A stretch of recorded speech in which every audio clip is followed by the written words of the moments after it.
रोज रोज स्वतःच्या हातचं खाऊन खूप म्हणजे खूप कंटाळा आलेला होता. असं वाटत होतं कुणीतरी आपल्याला 2-3 दिवस जेवायला घालावं, पण असं काही होणार नव्हतं. कोण आपल्याला आयतं खायला घालणार. मग मी पिल्लूच्या पप्पांना म्हटले, मला काहीतरी वेगळं खावं वाटते, भाजी चपाती अजिबात खावं वाटत नाही, भाकरी पण नकोय, जिपेची टेस्ट थोडीशी बदलेल असं काहीतरी मला खाऊ घाला. तर पिल्लूचे पप्पा म्हणले ठीक आहे, ओके, रेडी हो, आपण जाऊयात बाहेर. तर त्यानंतर ना आम्ही रेडी वगैरे होऊन घरातून बाहेर निघालो. तर आम्ही आलो आहोत निगडीला.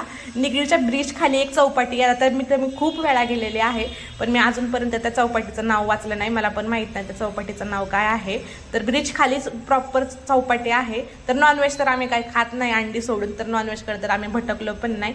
तर ही पूर्ण जे हॉटेल्स म्हणजे स्टॉल वगैरे लागलेले आहेत पाहू शकता. चौपाटीमध्ये पाणीपुरी, सँडविच, बर्गर काय पाहिजे ते आहे सगळं. तर आम्हाला खायचे होते छोले भटुरे. पिल्लूचा पहिला बड्डे होता ना, त्यावेळेस आम्ही घरीच सेलिब्रेट केलं होतं बड्डे. कारण त्या दिवशी 2 दिवस कंटिन्यू इतका पाऊस पडला ना की बाहेर कुठं काही त्याचा बड्डे सेलिब्रेट करायला जमणारच नव्हतं.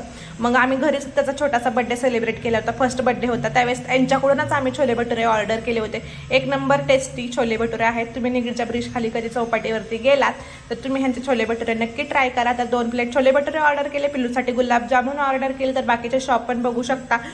Veg, non veg, Chinese, pav bhaji, misal pav, vada pav, juice, रस काही पाहिजे तर सगळं भेटतं. आईस्क्रीमपासून सगळं आहे तिथं. तर त्यानंतर ना आम्ही गेलो पाणीपुरी खायला. एक नंबर टेस्टी पाणीपुरी होती. दोघांनी 2 पाणीपुरी खाल्ल्या. आता हा व्हिडिओ पाहून काही माझ्या नवऱ्याला फोन करू नका की बाबा घरी खात जा, घरचं बनवलेलं खात जा. कधी कधी खाल्लं तर बाहेरचं चालतं. तर तुम्ही पण जेवायला खात जा आणि आम्हाला पण खाऊ द्या. एवढा पैसा कमवून काही वरती घेऊन जाणार नाही. त्याच्यामुळं आहे तोपर्यंत आरामात सुखाने खाऊन पिऊन राहा. आणि झाली दुसरी गोष्ट तर कधी कधी कंटाळा येतो स्वयंपाक करायचा, म्हणून कधीतरी बाहेर खाल्लं तर चालतं का, एक दिवस खाल्ल्याने काही फरक पडणार नाही.